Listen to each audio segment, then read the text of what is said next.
been southbound, I've been hellbound, riding on the midnight train. Going too fast now, think I'll slow down, standing in the pouring rain.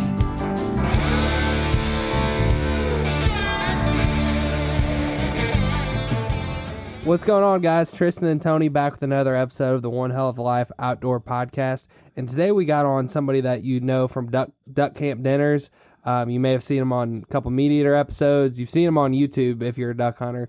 And, you know, if you're into cooking, you've obviously seen him. And this is Chef Jean-Paul Bourgeois. Yep, you got it. You got it, bud. We were just talking off air. You did it. You answered all the questions. For the record, Tristan, tell them how you pronounce it the first time. Very, very northern white. But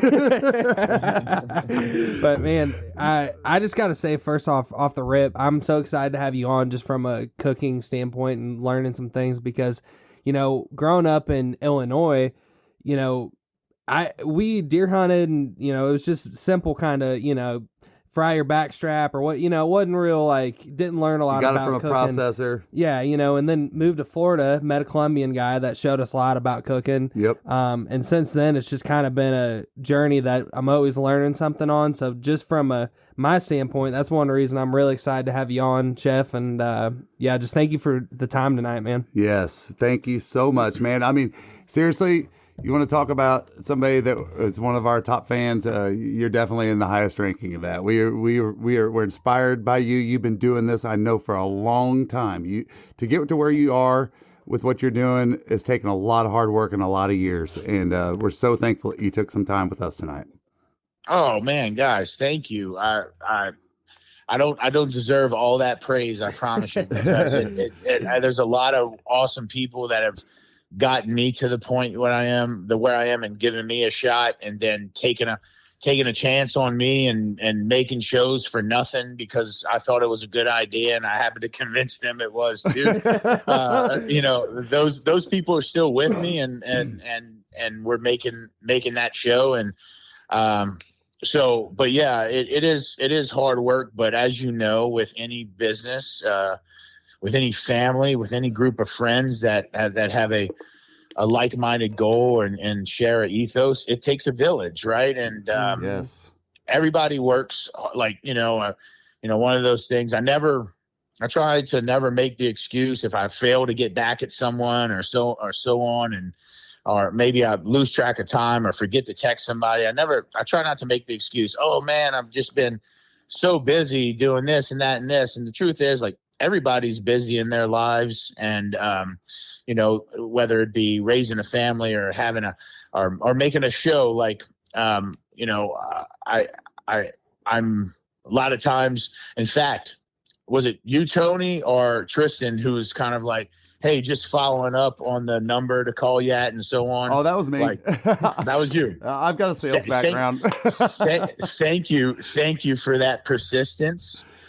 Because I certainly am not perfect and things slip to the side. So look, your hard work, right? Yes, sir. Made sure to get me onto this podcast, which I am truly appreciative of. Doggone it. There's some respect right there. Thank you so much. I appreciate it. And no, it's really, you know, sometimes it can be a little bit, for people that know me, you know, if you saw my Instagram name is HD Duck Hunter, and then, you know, they call me that because I'm high definition. You know, I'm an ex-military guy. I'm OCD and everything else. And then I come from a very structured sales professional background. I've been lucky enough to get into management, and I'm just very process oriented. I guess I'm very robotic when it comes to things, and following up. I mean, I follow up you know what? I tell her all the time. I said, you have a bad follow-up process. And she's like, what? She goes, I ask you to do things at least 12 times a year.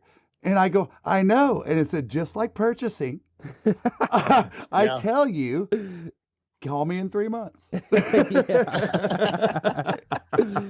So, but I'm gonna use that. Yes, sir. Use that, Mr. Tony. I'm taking that with me. That's a good one. That's pretty clean. I'm putting that in my pocket. That's for sure. Well, No, but for people that if you're new to talking or hearing about Chef Jean-Paul, please just kind of give some people a little bit of background about you personally, and then your passion, and just kind of tell us your 15-minute commercial about who you are and what's taken you to get to where you are today. Yeah. Well, look, I mean, yeah, Jean-Paul Bourgeois. That's how you say it. The man. Look, I mean, I was born in South Louisiana, so I was raised around just really great cooks. My parents are great cooks. A lot of men in my life. My father's friends were great cooks. We were always cooking outside, inside, hunting camps, fishing camps, in the backyard, in the garage, you name it. There's always seemed like to be something on the stove. And I became interested in cooking at a very young age. I mean, 5, 6 years old, I was really with my dad doing different, being a part of some community cook-off stuff, being in the kitchen with my mom, cooking on the side. Like, I love to play sports. I love to play outside. When I wasn't doing those things, I was cooking with my family. I was just always interested in that being, raised around a culture like South Louisiana. It almost just set me right set me on the runway to kind of do what I'm doing now. Of course, that runway's been long, and it's been bumpy, and it's been smooth, and it's been rough, and it's been all the things along the way. But it's been that runway nevertheless. And so, I from Thibodaux, Louisiana, which is in the southeast section of the state.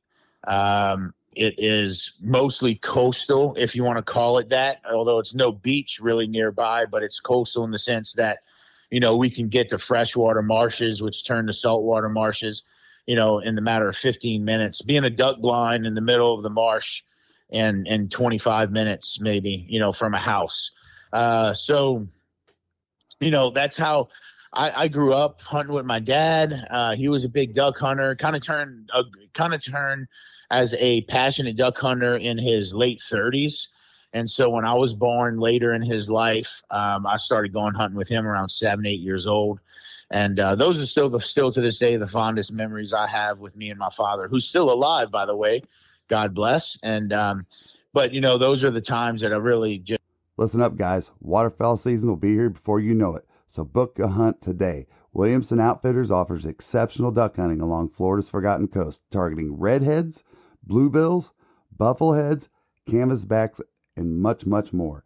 Lodging and fishing packages are also available.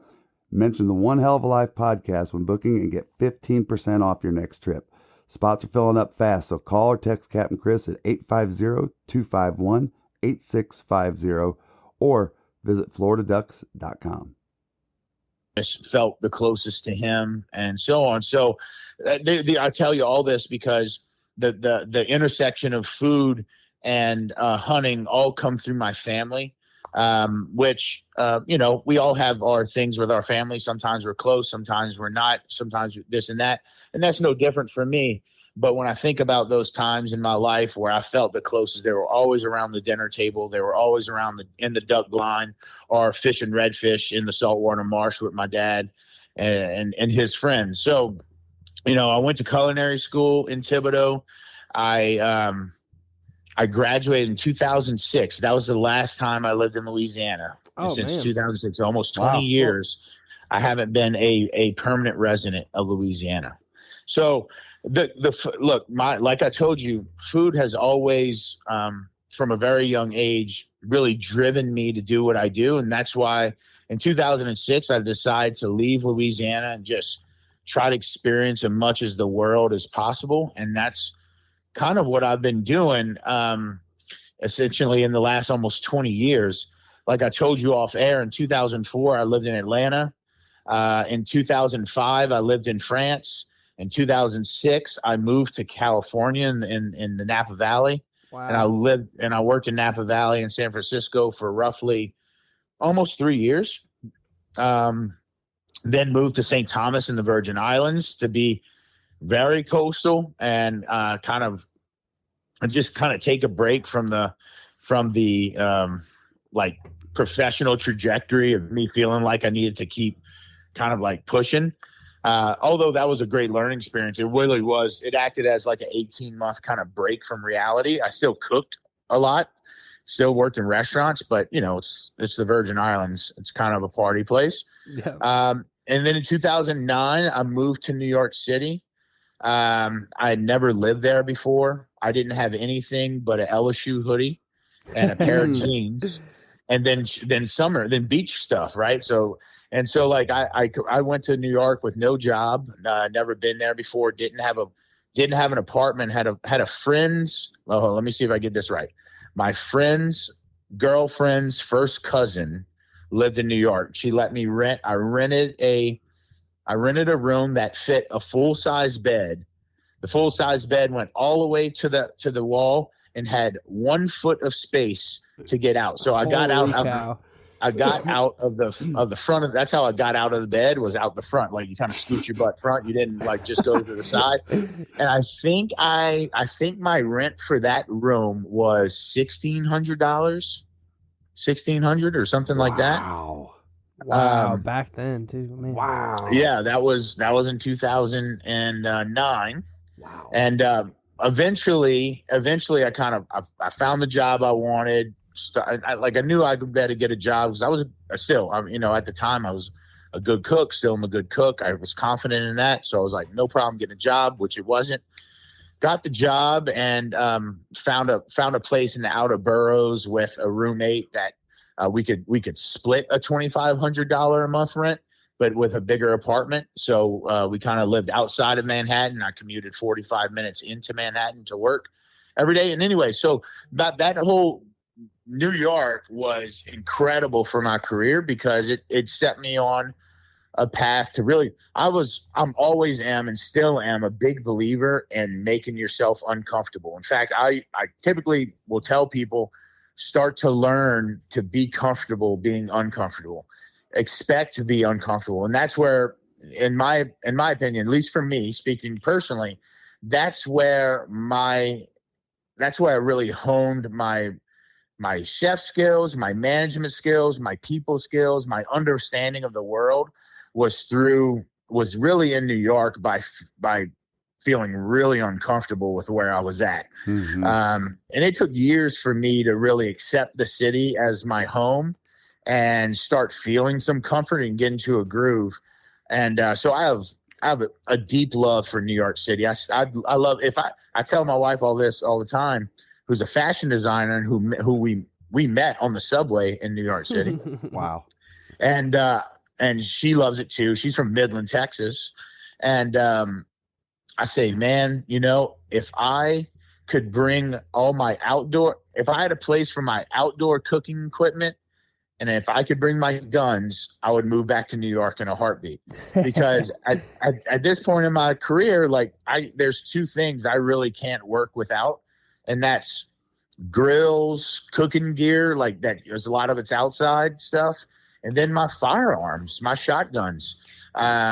I don't know what I would do if I lived in New York City. Like, I don't know if people have like safes or some type of, storage units outside the city they keep their firearms at, and then they fly in and out. I don't know how all that works, and I don't want to find out. That seems too complicated. There's bunkers and everything else. Yeah, man. So anyways, I kind of breezed through New York. I grew a lot in New York. I ran multi-million-dollar restaurants in New York, from airports to ballparks to street side locations to fast casual to Michelin stars. I've done a lot in New York in the 10 years that I was there. Worked for a great restaurant group called Union Square Hospitality Group, which is probably one of the best, if not top 3 restaurant groups in the country. Mm. And then once COVID, I decided to leave because I was starting to dabble a lot in media. I was getting on Food Network, being a judge and stuff, and meeting a lot of production companies, going on Fox and Friends, Good Morning America, CBS The Dish. I saw you on CBS. That was awesome. Yeah, different things like that. And I started getting really comfortable on camera, and I started realizing I like being on camera. And I like cooking on camera. I like the challenge of it, of trying to relay a message, a 30-minute recipe in 3 minutes live on live television. That's you gotta be comfortable with where you're at and your expertise to do that. So Sure. I enjoyed those things. And then, so I was like, you know what? I felt called to keep exploring the media. So my Instagram was kind of growing. I may have had like 20,000 followers at that point, but that was a lot, being just a line cook or like a chef at the time. And then, so I decided, I left that position, that full-time position. I started sinking a lot of my time into social media, working with brands and so on. And then COVID hit. COVID came. Mm-hmm. My wife had a major mouth surgery at the time. And so the best place for us to be was New York, because that's where the two surgeons were out of. And thank God, I mean, that all just happened perfectly. It happened right before COVID. So, that wasn't canceled. If you remember, during that time, all these surgeries were canceled, these scheduled surgeries. Yeah. It was a shit show. It was. And luckily we got in right before that, and she did all her rehab after. And once she was over that, we kind of looked at each other and said, well, this place is pretty weird right now. And it was really weird, like 8 months into COVID, right? Like, we're talking 8 months into COVID, and like, man, nobody really still knows what's going on. The whole 15 days to slow the spread, well, that's really lapsed. Right. And we were paying all this money for rent and working from home. And so we basically said, I think it's our time to leave New York and save the money on rent. We can live anywhere in the United States and do what we want. And that's what we've been kind of doing over the last 4 years essentially. I mean, we moved a little bit in the United States to try to figure out where we want to live. Then she got pregnant with our first son, who's now 2.5 years old. We went back to Texas, had our boy, got our feet underneath us as new parents. And a month ago, we moved to Florida. We're here in Pensacola and Gulf Breeze area. Oh, nice. Man. We have another child on the way, due any day now. And thank you. And we're gonna give this a shot and see how it looks. I do most of my work in Louisiana. I do like so much work. I think I clocked 150 days away from home last year. 100 of those were in Louisiana. So I do a lot with different brands in Louisiana. I do a lot with the tourism board in Louisiana. Of course, I make duck camp dinners where all 3 seasons have been shot in Louisiana. I'm the editor at large for a magazine called Louisiana Cookin, which we have a YouTube channel that if you're interested in, kind of stand and stir Cajun cooking, Louisiana Cookin YouTube channel is a great access point for you to kind of access some great recipes. And then again, like obviously duck camp dinners. And so there's a whole bunch of things in between all that as well that I dabble in. But, everything I do, no matter if it's duck camp dinners or no matter what piece of content, it always has an angle of food, because that's my expertise. Like, Sure. I guess in some ways that I have this expertise as being a Louisiana duck hunter. Sure, I'll accept that to a certain extent. But really, my expertise is in food. I know, like, that's like, I talk about this a lot with folks. Like, people underestimate the value of reps, right? Yes. Like, whether you're a salesperson, whether you're a chef, whether you're a CPA, doesn't matter. Like, you gain expertise through constantly doing something, hopefully better and better time and time again. But that comes with reps. And like, there's certain people on Instagram that have way more following than I do, make way more money than I do on social media. So, Do you want coffee that doesn't suck? Get the Duck. Dirty Duck coffee is made specifically for the waterfowl enthusiast. Enjoy flavors like Morning Wood, Dark Dynasty, Cinnamon Teal Snickerdoodle, and First Flight to unlock the flavor that you'll enjoy in the blind for years to come. Our friends at Dirty Duck Coffee Company are now offering all Zero Duck 30 followers a 15% discount when you use code ZeroDuck15 on your next order. but if when the time comes to have like a conversation about food, to walk you through different aspects of food, you're going to need somebody like, I'm not saying I'm the only one, but you're going to need somebody like me that has the reps in doing something 1,500 times because they worked at one station at one restaurant, right? Like, how many pastas have individual pastas have I picked up in my life? Bro, working at Maialino. Like, That, so.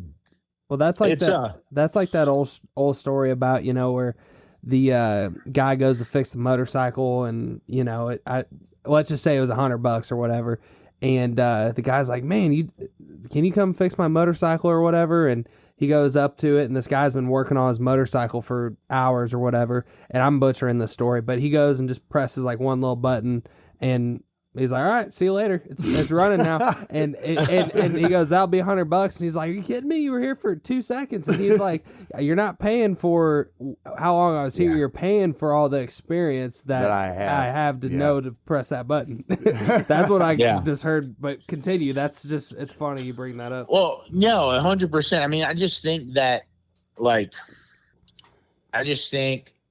we, especially in today's world, we seem to be programmed with this idea that, like, we can consume things on our phones or on our computers or on TV, and they're just fast and in and out, and they're entertaining for whatever that the allotted time that thing plays, and then you're on to the next thing.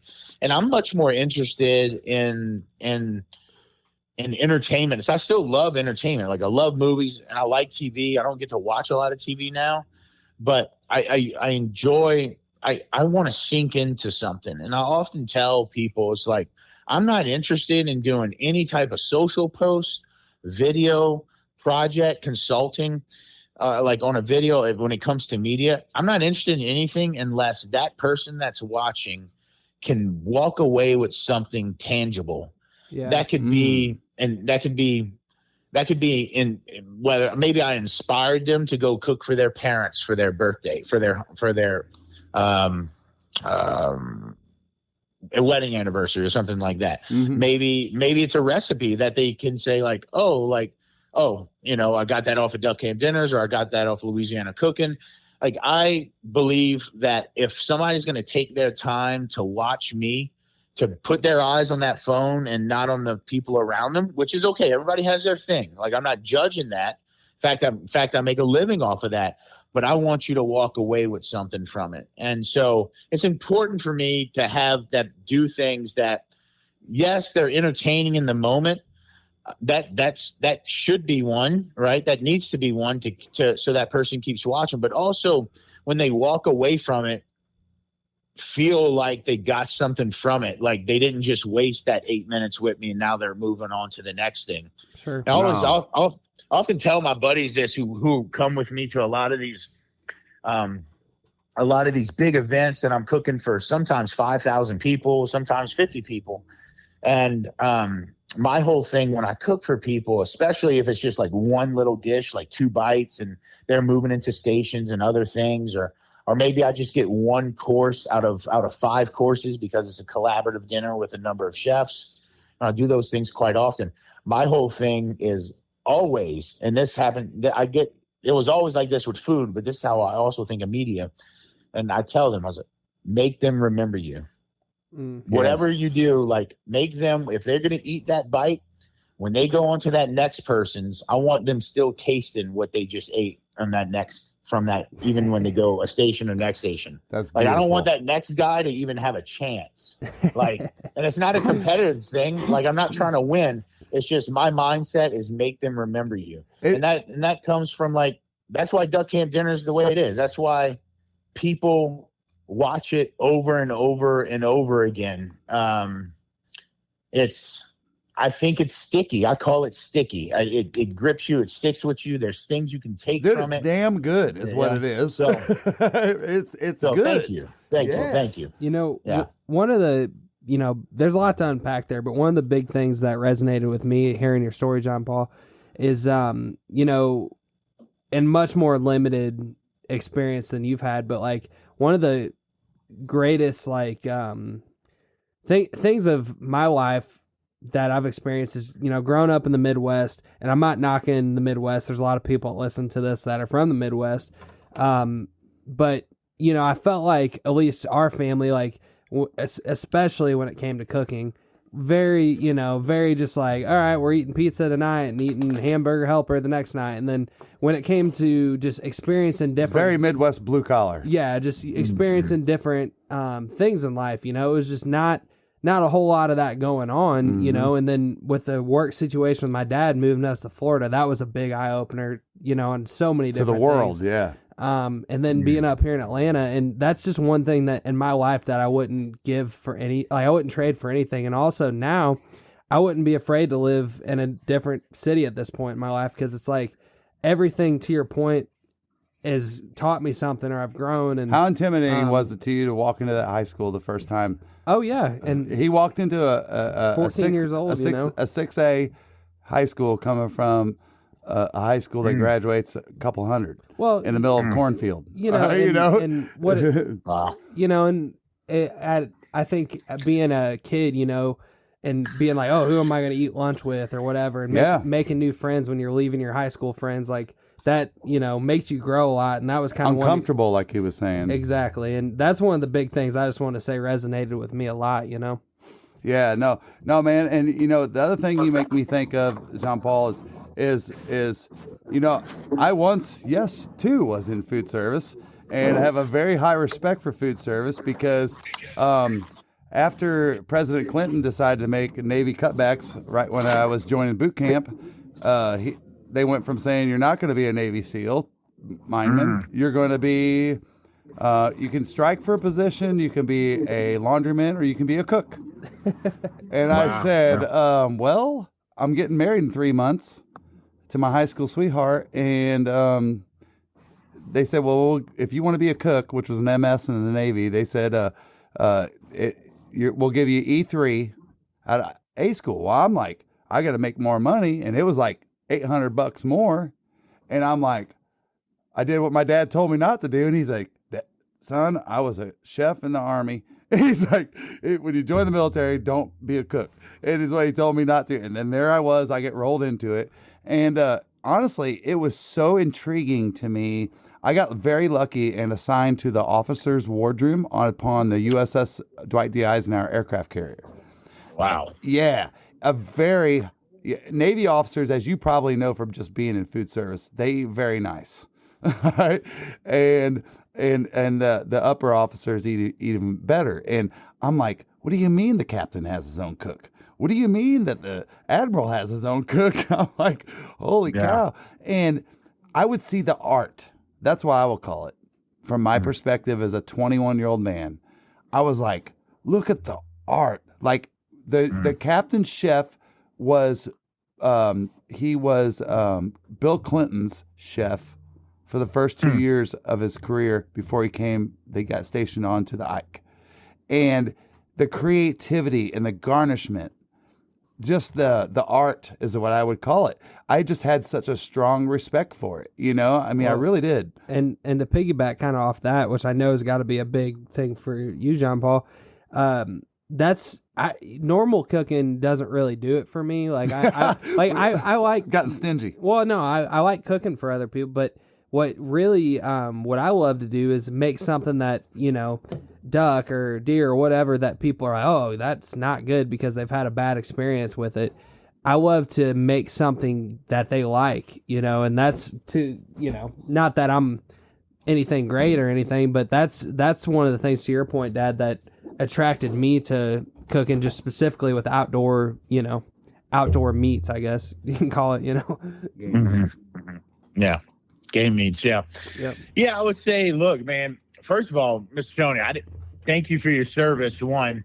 And no, I did not know any of that about, I knew one Navy cook. His name is, oh man, what's his name? He has a couple restaurants and many restaurants, most of them in Charleston, Swig and Swine. God, what's his name? I'm blanking, but I believe he was a Navy cook. And so he's a big old tall guy. I mean, he's 6'3", 6'4". Oh, he was a chef on some submarines. Really? What he was on. And so he would tell me, how like they would pack for like 6 months being at sea or something like that, and they would basically be so strapped for room that they'd put stuff on the floor. And so like you'd have all the coffee cans and stuff on the floor. And so as your deployment went on, the floor sunk, or the floor, or, you know, and they all hot racked. So if you're an E1 on a sub, and keep this in mind, this is a nuclear sub, all right? You have to hot rack as an E1 above the torpedo. So you're sleeping above. You're sleeping above torpedoes. Something that's hot. Oh, or what does hot rack mean? Hot rack means that it's not yours. It means that whoever gets that gets it next.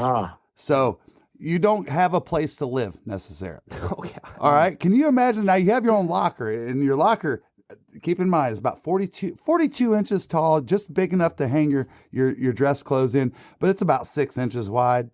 And then most of them have what they call a coffin locker, where you sleep on a 2.5-inch mattress. You fold that bunk bed up, and then underneath it you have it's like one of those tiny home things. You have a 4-inch space that is 6 foot long by 42 inches deep. That sounds like John Paul's New York apartment. But yeah, but no lie, people want to laugh and go, "Why does the military and boot camp teach you to roll your underwear so tight?" Or why do you fold your shirts a certain way? And why are they so specific about those things? Because I'm telling y'all, and you military folks, especially the Marines, y'all agree with me. Some of the quarters that we're given, you don't have any more room to put your shit. I mean, you just don't. You know, you go away for 6 months. But the sub guys, big shout out. So we call subs in the Navy, we call them boats.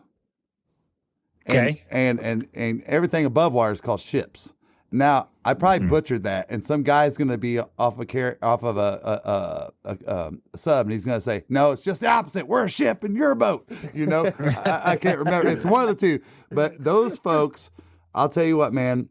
I'm sorry to ramble about this, but I got invited one time. We docked next to the USS Oklahoma City nuclear sub. It's one of them that is a super duper sub, whatever it was. All right. And if y'all can imagine going across the Atlantic Ocean to go own some shit, and you've got a battle group of like a couple subs and like fast frigates and battleships, and you're the carrier in the middle of it, and there's like 20 something ships, helicopters, all kinds of shit. I actually used to have a picture of a overhead flight. Look them up if you guys have never looked at this. Look at a battle group going across the ocean.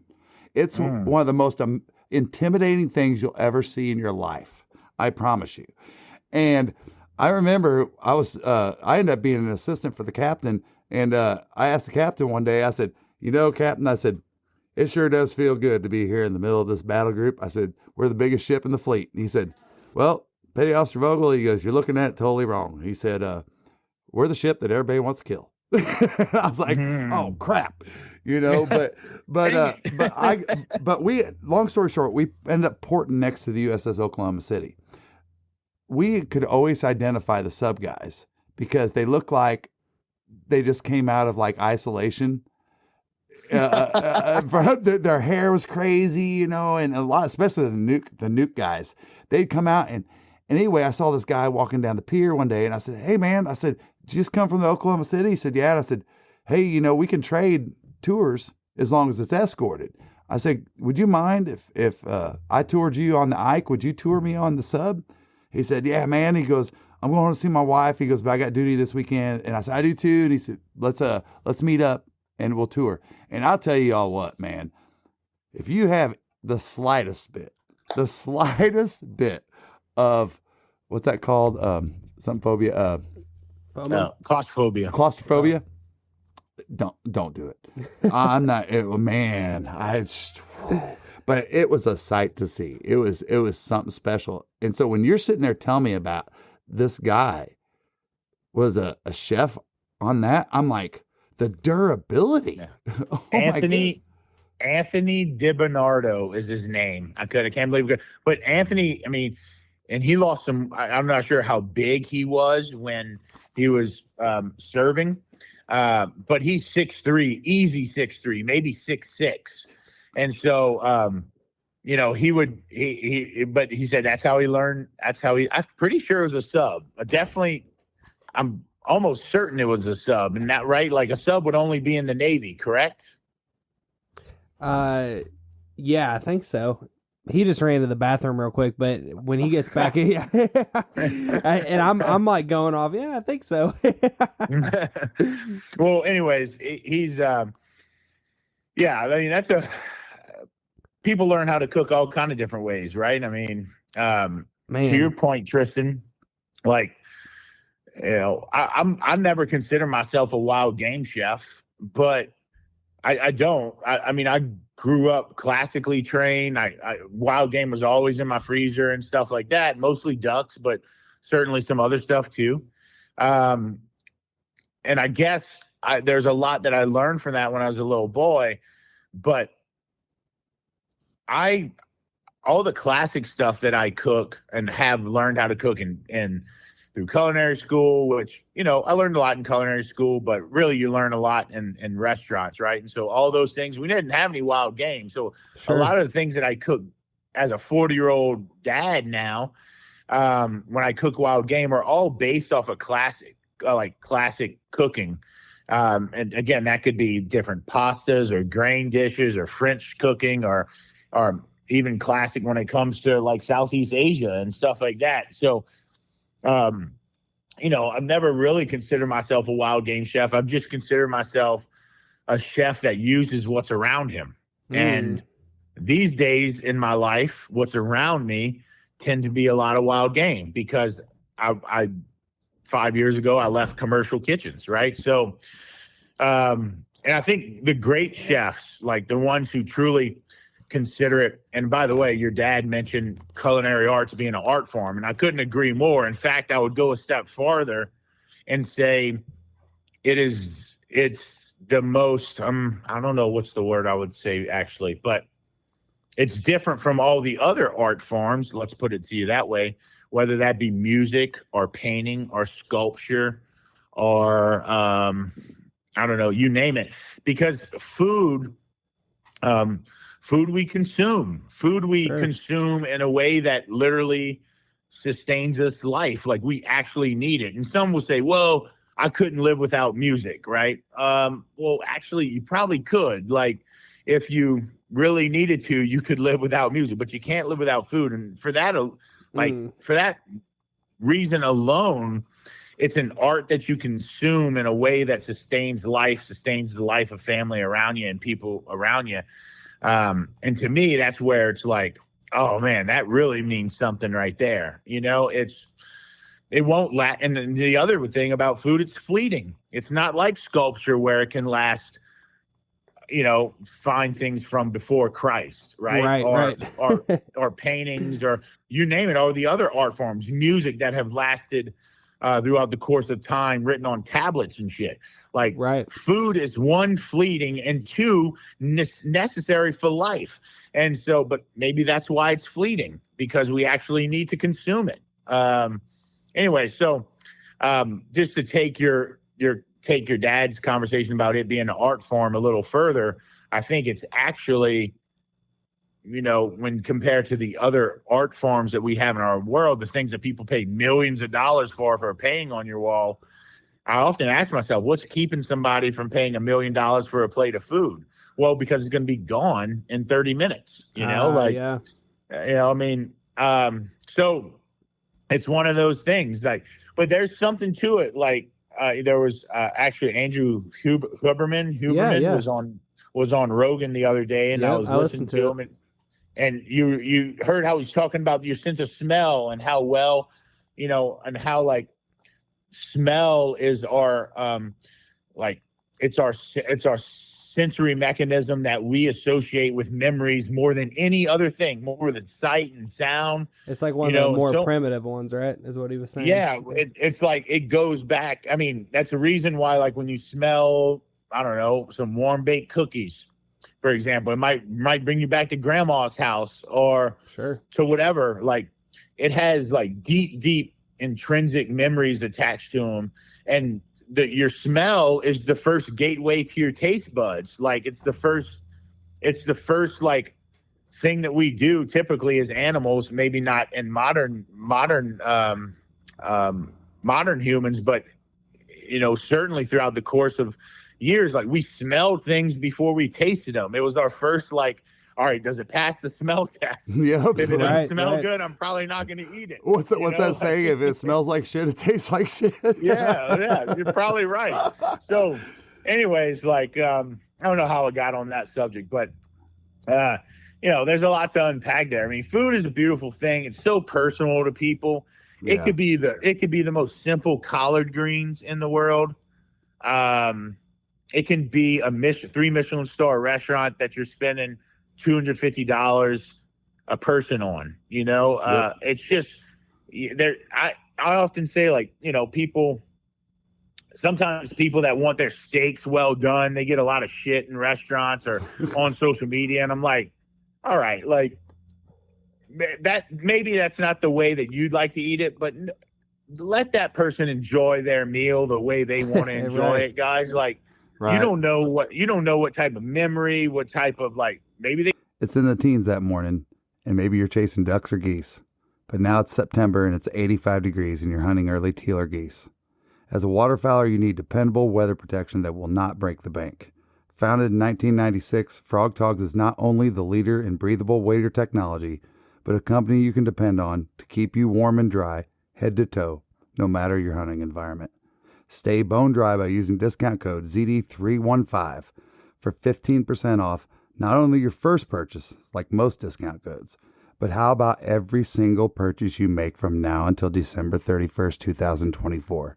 They got sick one time, and the only way they can eat whatever is it can be as simple as that. But it's like, we shouldn't be judging people about how they eat or what they eat. Just like, yeah, we trying to create vegans, right? Well, I mean, what's wrong with that too? I guess that's fair. I mean, there's that's a double-edged sword. But I think that you highlight a very important point that hits home with me. And Tristan, you remember whenever we used to attend the Chamber of Commerce? Yeah. And there was that lady that started a business that was so inspirational to me. She was a black woman from Africa. It's like Nigerian. Yeah. And what her business was is no matter what your race is, your political beliefs, your color, your belief, it doesn't matter what you are as a human. We all share food, music. Food and music was her main two things, wasn't it? I think so. I think it was food and music. It's like food and culture and music or something. Food, culture, and music. And that's one thing that I think is so important about food, is that at the end of the day, we all can share this together without being biased, without being judgmental, without all these things. We can just enjoy it as people. Well, and there's that saying, you build tables, not fences. Yes. And I think that's speaking to that. Well, and and I know Ramsey Russell, right? I do, yeah. Yeah. Well, I'll tell you a quick story. So we've had Ramsey on several times. We love him to death. He's just as you know, he's just an incredible man. And so one thing that hit home with me the very first time we had him on was he said, "Listen, folks," he goes, "if you want to learn about somebody's culture," he goes, "you don't learn about it until you put your feet underneath their table."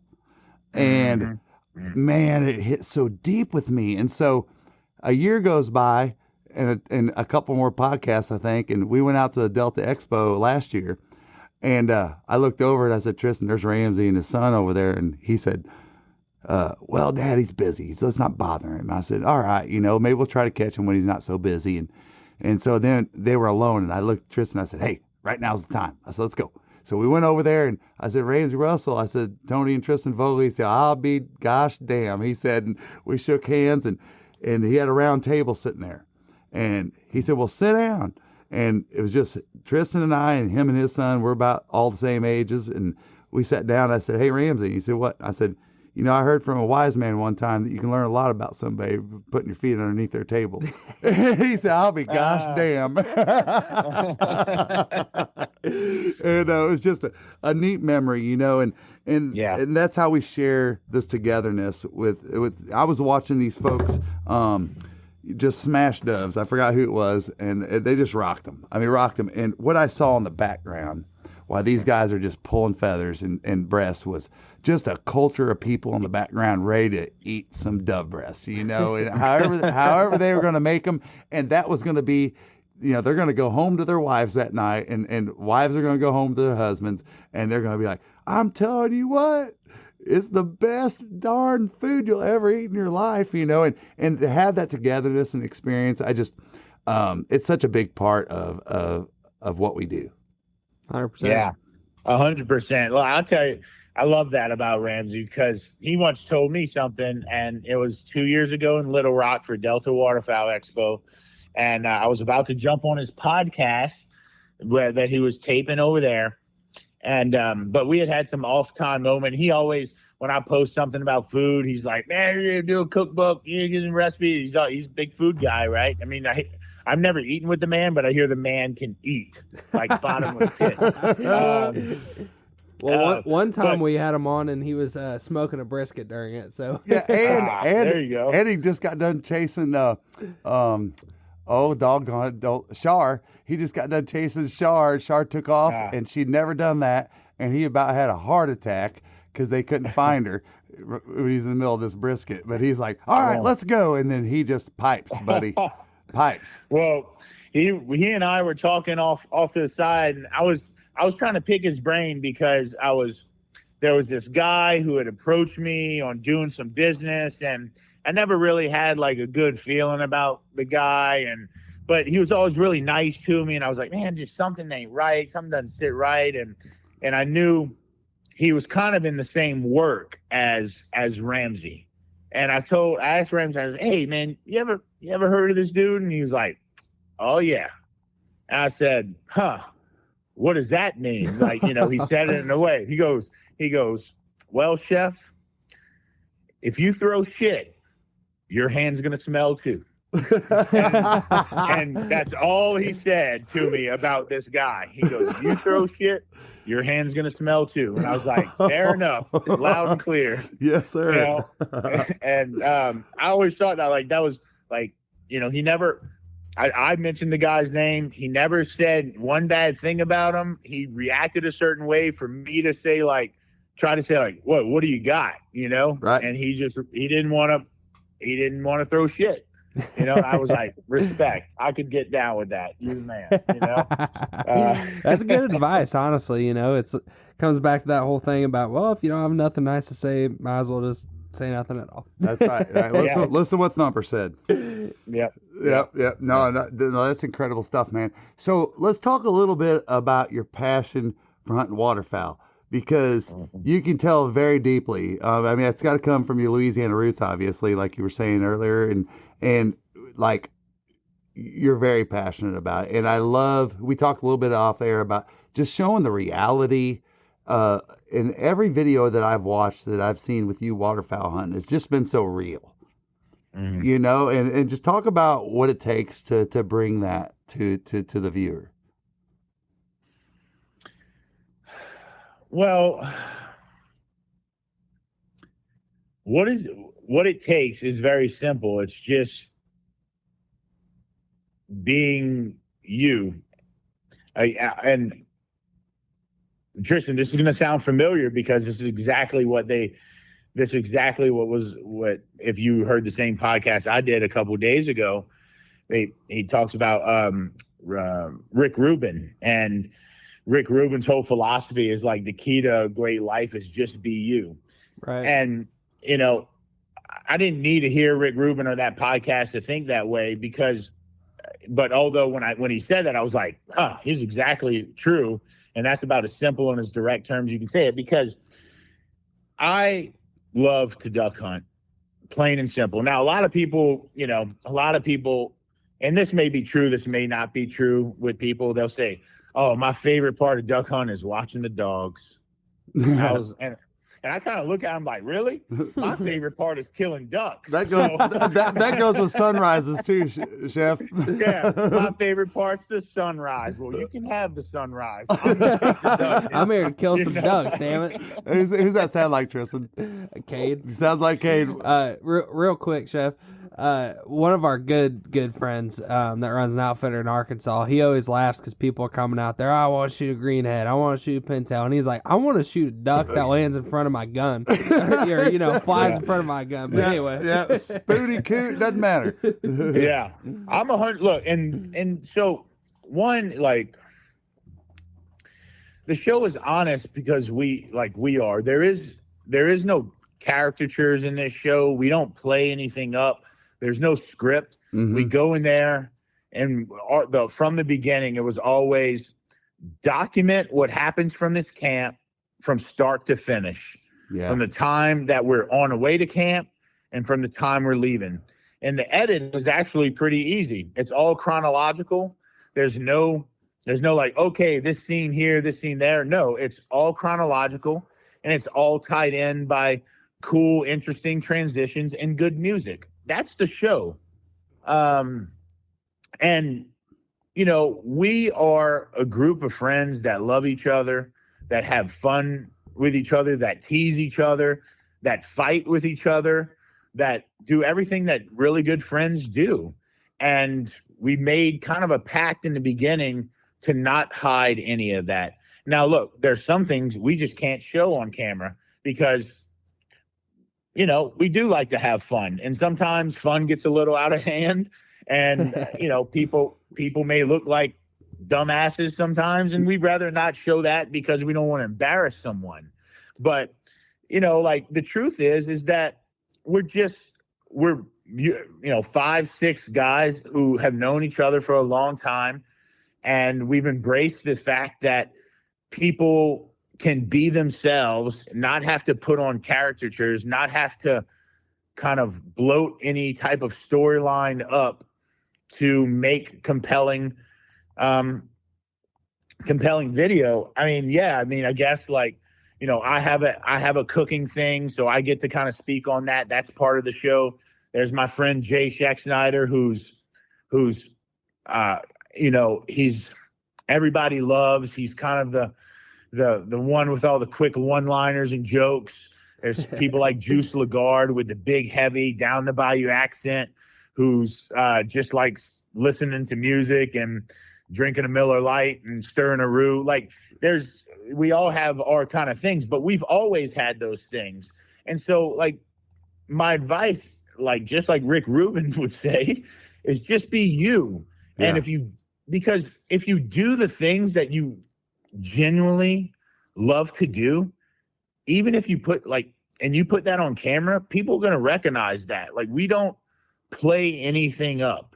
Yeah. I'm not adding fake like real quick. Yeah, I'm not adding like 10% to who I already am on camera. I'm just being me on camera, like, just like I am talking to y'all right now.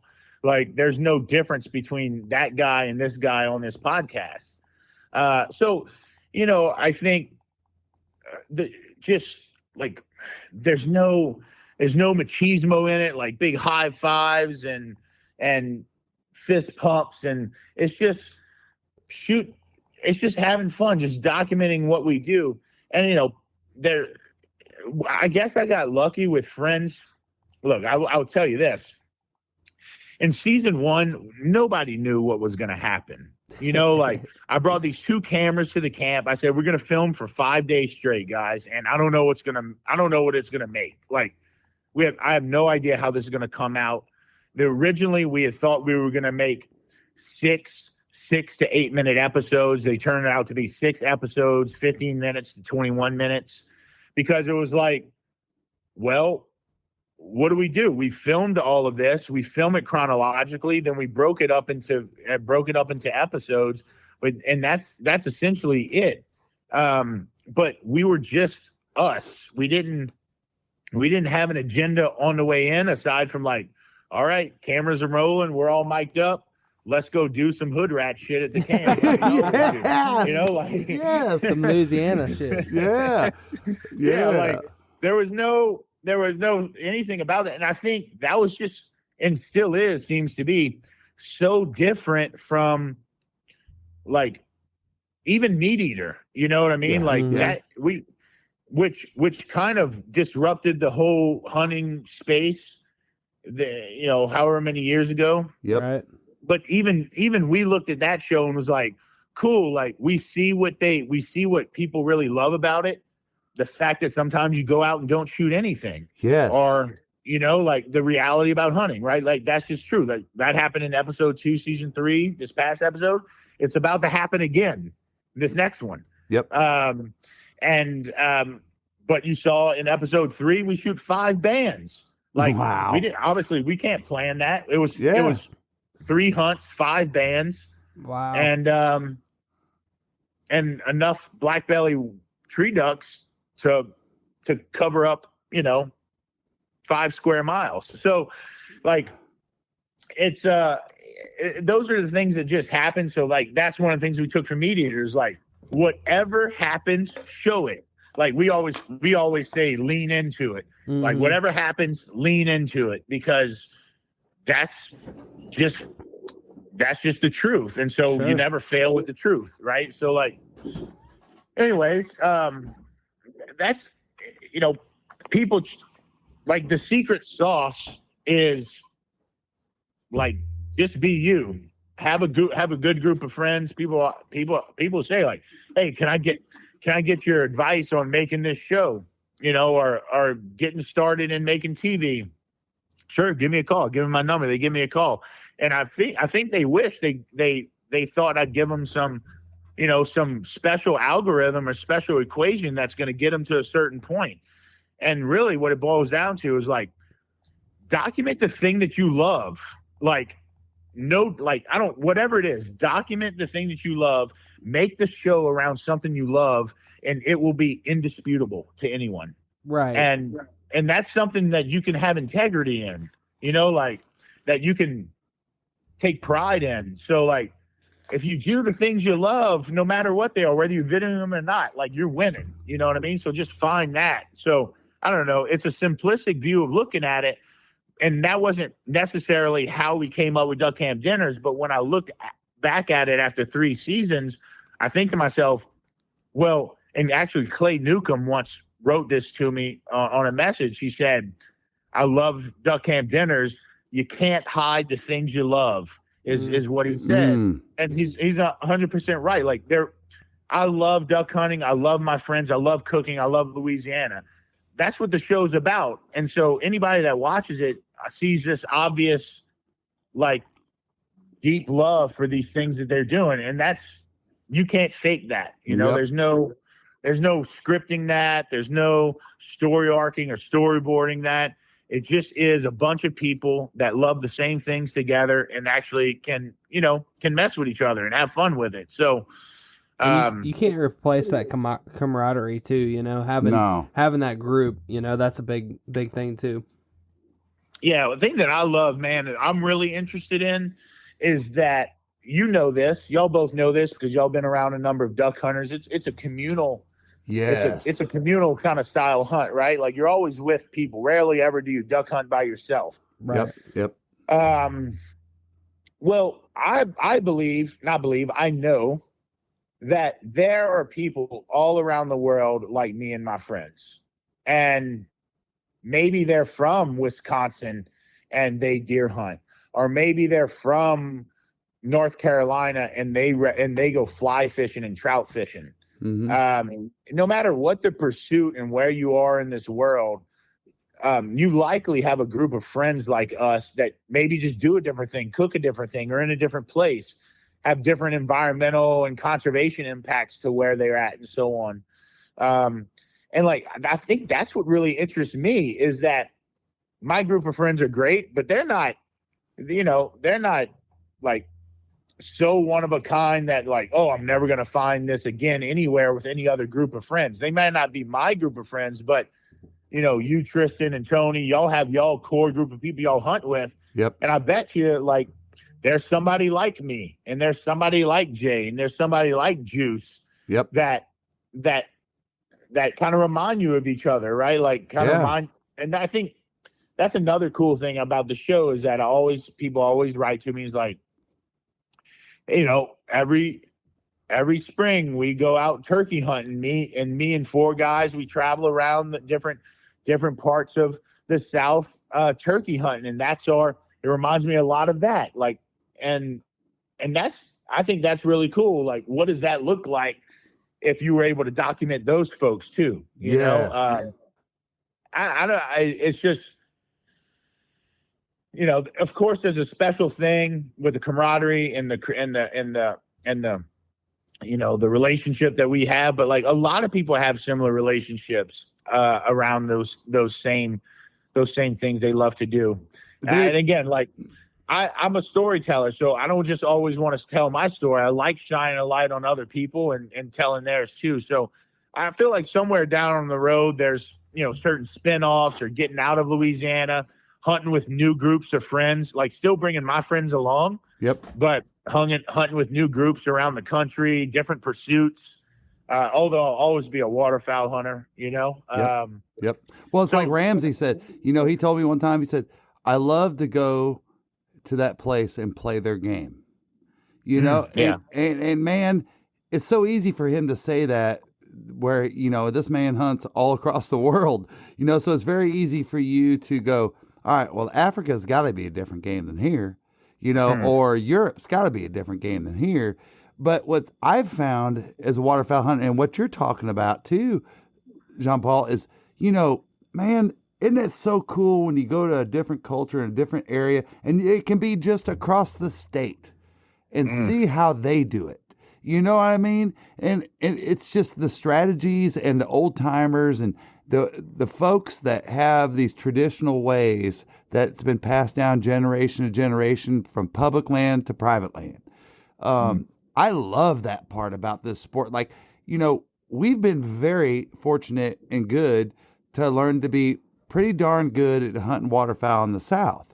But with the first time that we went and hunted the Arkansas public timber, my God, what an intimidating and incredible game to learn. You know, and it's just like, do I want to be part of that game or part of this game? But to learn how they play their game was so cool. I love that about this sport, man. And I've seen it just in Arkansas, just from going from one place to another a couple of hours away, just seeing how one person does it versus somebody else. I love that part about this sport.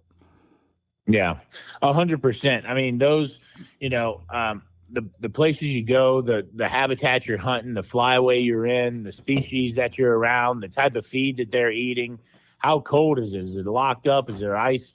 Is there snow on the ground? Is it 70 degrees in December like sometimes it is in Louisiana? You know, all those things are going to be determining factors of how you set up decoy spreads. Do you use a jerk rig? Do you use you know, flicker flockers? Do you use all, you know, different little mechanisms, different little tricks? And like we always hunt with pool dew in our spread because that's what's around coots. Like we set 100%. Out just as many coot decoys as we do any other species of duck, because that's what the birds are used to seeing. And so just real quick, my 2 cents on that. You know, it's so funny because first time we went to Arkansas and hunted like a rice field, we were asking our buddy Kade, like, you know, hey, do you guys use any coot decoys out here? He's like, hell no, we don't use any coot decoys out here. But it's fun being in Florida. Florida is very similar depending on where you're hunting with coots. But I love that you said that. And I knew you would, being a Louisiana guy, I knew that was something that was prominent in your decoy spread. Well, I've said this just transitioning to that because I figure at some point this will get brought up, and it just goes to speak to like Louisiana's mindset of the outdoors.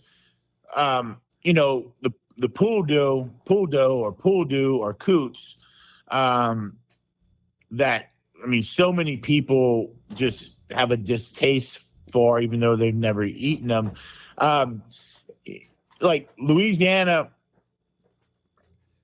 and this is like for everyone. So I don't understand. I really don't understand how it became so different for Louisianans. But if you could imagine in the 1930s, 40s, 50s, and you had your pirogue and you were able to get into the water somewhere and you knew there was ducks around, but, you know, you were probably pretty poor. I'm speaking Louisiana. Like you probably were on a very, you know, blue collar budget, borderline poor. Yep. There's shotgun shells were hard to come by. Maybe you just had 3. There's a lot of stories like that where people will go out even market hunting, and they're just selling at a farmer's market in the early, like mid-century, right? I mean, you're talking a long time ago. Yeah. And they'll just have three shells, and what they'll wait for birds to line up and take a shot so they can kill 2 or 3 in one shot instead of a passing teal, let's say. Yeah, you're living for it. Just think about Louisiana as like they would paddle up and they saw these poodoo rafting. They could paddle within 20 yards of these packs of 20 to 30 poodoo that in this tight group, shoot off 3 shells and get dinner for a week for them and their family. And that mindset continues in Louisiana till today, till the very now. Now, most people don't need to go out and shoot poodoo to put food on their table, but you bet, like if there's only 1 or 2 ducks on the water and you just had a bad day, you're going to likely try to paddle up on some poodoo and just get you 12, 15 of them to clean for the pot that night. And that continues to happen till this very day. Almost every Louisianian that I know that goes out to the marsh, if it's a bad duck day, poodoo's the answer. But back in the day, poodoo was the way that Louisianians put food on their table. In fact, we'll still go out hunting out of Terrebonne Parish and Houma. And there's kind of some old timers that don't hunt anymore. And they'll ask, you boys going out to hunt this weekend? And we're going to give them hell, kind of thing. And he said, all right, well, y'all come across some poodoo. Y'all knock some down for me. I don't need the ducks. Y'all just bring me back some poodoo. And that's still a mindset for like a lot of folks, And my dad told that story in episode 1. Like that's when they would go out and they had a limited number of shells and you went out to feed your family. Like you'd much rather shoot 20 poodoo with 3 shells than 3 ducks. Yeah. And, that math checks out. If you're eating if you're putting food on the table and that's your dinners for the next 2 nights, like that matters. Heck yeah. And so anyways, like I know Louisiana wasn't the only place to do that, but for some reason we seem to be the only place that carried those ideals on. And I don't know why. Well, and let me ask you this, because to your point, like, a lot of people, which I'm not this way at all, because I've cooked the exact same recipe, literally the same night with it was a meat eater recipe actually. It was I want to say it was like mulled wine and like these pears and onions and all this stuff. Is really good. I cooked a pintail and a diver duck, tasted the exact same way.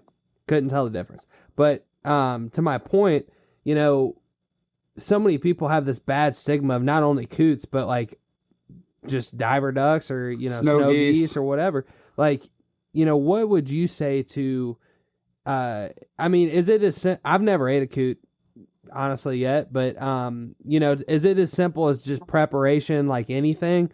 Or, is there truly, they don't taste as good? Or what would you say to kind of dispel, that about the poor perception? Yeah. Yeah. I don't find they taste much different than duck. You skin them, you don't pluck them.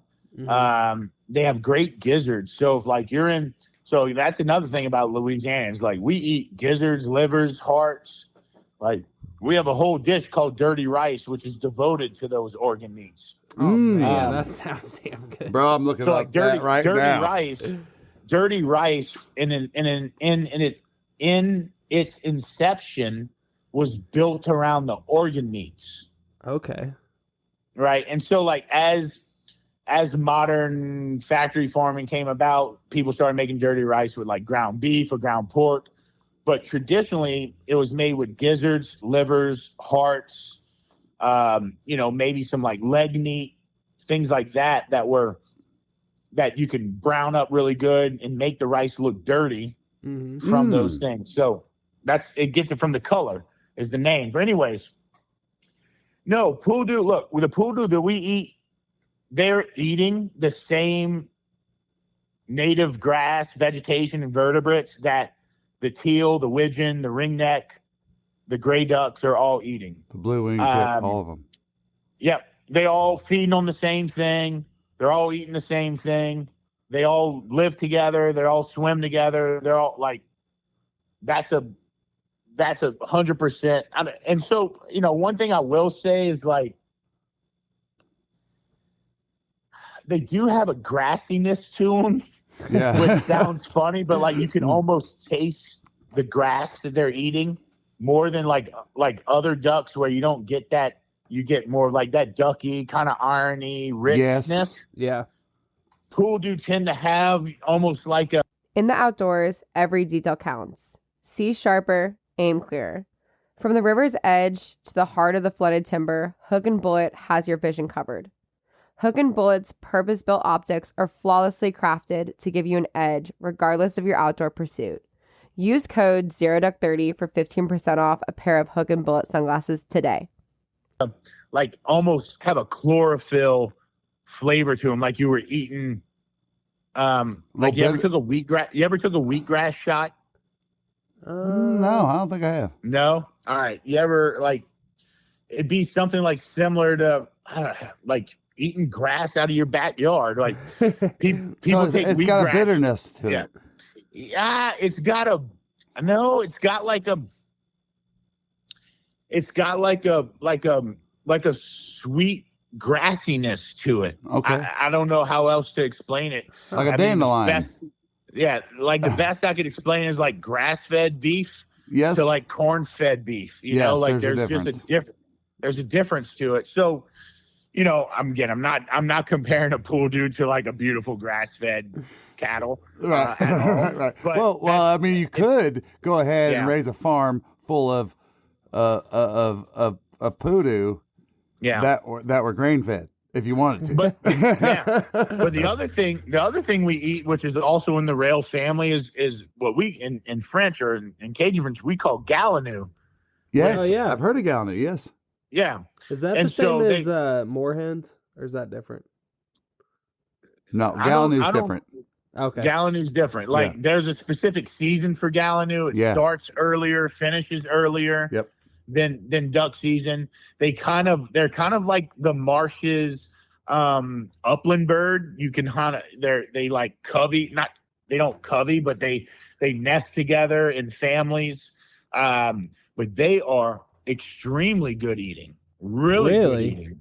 Yeah, and again, they're eating the same things. So They're friendly too. They like to come up to your blind while you're sitting there in the reed grass, and they go. Yeah. They don't know any better. But if you watch that meat eater episode where I'm in and we go in Louisiana, we go paddle for gallinou and shoot gallinou, and they have those orange beaks, and I make skewers with them in the end, and then boil crawfish. Man, they're really good. But anyway, so like we hunt all those things, and one of my things. And I've said this before, like I am a true meat hunter. Yeah. I don't care about the piles, although piles make for good coolers, right? Yep. And good freezers. So there's obviously that, but like the trophy is not in the pile of ducks. It's at the end of the day, when I go home and put everything away in my freezer, I got whole birds, I got duck stock, I got gizzards, I have breasted birds, I have leg quarters, and now I can make 100 different recipes with what I have in my freezer. That's to me, that's the trophy. Is at the end of that hunt, putting them in your freezer and saying, "Boom! Now I'm going to make that with this one day, this for that. I'm going to save this for Christmas dinner. I'm going to save this for the Super Bowl. Oh, this is going to be good to cure, like pastrami, then smoke it.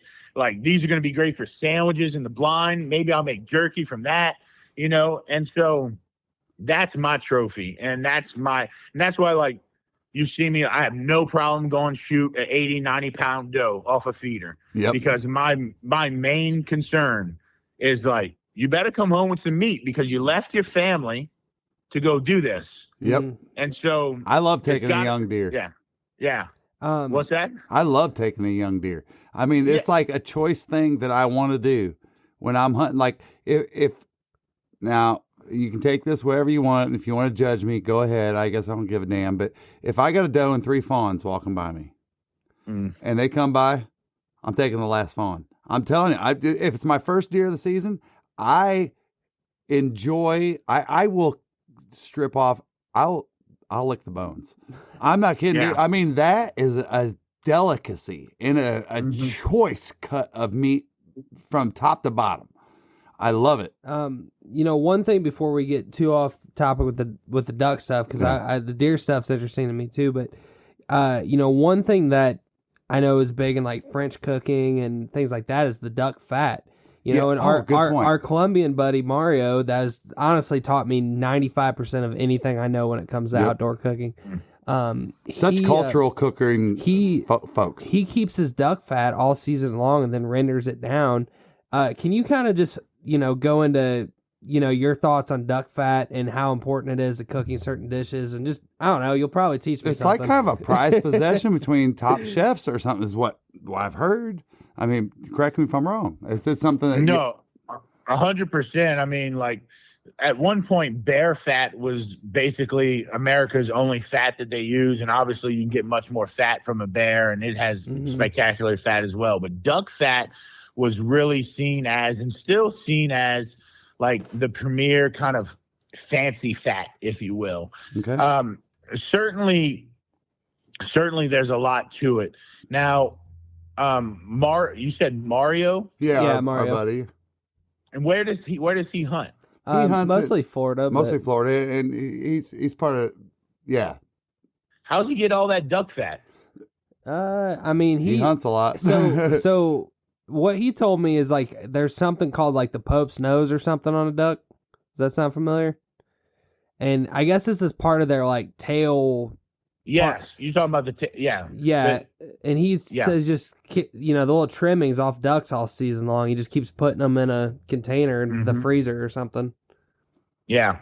Now, see that makes sense to me because in Louisiana, they've broken out of their high carbohydrate diet in the marsh for the most part. They're eating native grasses and vertebrates, and so they lean out big time. We kill a duck. In fact, the only duck that I've seen with a significant fat cap on its breast was one year we had a great canvasback year. And those canvasbacks, well, I say that the ringnecks, we call them butterballs. They always have a good fat cap on them, but they're smaller, right? And we cook them plucked fat on breast almost all the time. But canvasbacks have that big fat cap that you can render down and so on. But yes, he was right. I don't save my tails like that because I pluck a lot of my ducks and they're always just a part of the plucked, whole duck. But he's absolutely right. I mean, duck fat is incredibly tasty, but a lot of times it's hard to harvest it off of ducks in the South. A lot of times you see them, the big fat cap ducks are all the way up north when they're starting the migration because they're fattening up for that long road ahead. Makes sense. Well, we're at the bottom of the Mississippi Flyway. They've burned all those calories up. They're now down to just skin over the breast meat. What'd y'all see on the? Because I mean the few black belly whistlers that I've eaten, I plucked them. I did the full fat and everything, and they seem to have a little bit of fat on them. I mean, I wouldn't call them as fat as an Arkansas mallard type of thing, but they seemed. What'd you guys see on that hunt as far as the amount of fat with the? I'm just curious with the whistlers that don't travel real far. Yeah, well, I'll be honest with you, we had a really hard time plucking those. We took all had our turn plucking these ducks, and then at the end of it, we're like, all right, at this point, we're 70 birds into this morning, we got 9 hunters, something like that, hunting different places, and we're all putting limits of teal and whistling ducks. And so it was just a slaughter of a kind of thing. But anyways, there was a point where like, all right, we're just skinning those ducks. And so it's one of those things where, we'll just cut straight through that skin membrane and peel back that breast and over the backbone and through the legs and then gut them at the end. So you come out with this like, skinless bird, if you will, like, so to speak. So I don't have a lot of experience with that, but I will tell you that I love the taste of a whistling duck. I find they eat a lot like a wood duck in flavor wise. I mean, they share a lot of the same habitat, share a lot of the same kind of qualities, except you get better leg meat out of them. So, yeah, you do. You do. I mean, I had to get past originally, like when I plucked mine, I'm like, it was new to me. I when I got done plucking it, I asked Mario, our mentor, in the way of duck meat, and I'm like, dude, where are all these little baby black feathers? He's like, oh, you burn those off, and I'm like, what do you mean burn them off? I go, I'm gonna eat that skin. He goes, oh, it'll burn off. Don't worry about it. I'm like, dude, this is like, you know what I would compare it to? Is you ever caught a fish with some little wormy larvae in it? It'll cook out. And you just like, oh, it'll cook out. Well, I hadn't experienced that visually yet before with a duck. And I was like, what is that? But man, it was good. It was good. But before I lose point of this, there's something that is like, if there's one thing I got to talk to Chef tonight about, Tristan knows, is don't call me a conspiracy theorist. I am thinking about red meat in the way that I learned it. And I want to get your professional opinion on this. And if you don't want to give me your opinion on camera, on air tonight, you just say, hey, look, we didn't talk about this off air. But here's my thing. I've got a true belief on this, Chef. All right, and follow me on this.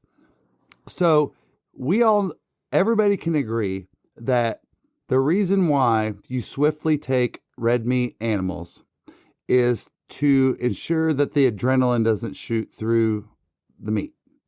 Okay? Because we all know that when that happens, it causes a different taste in the meat. Yeah.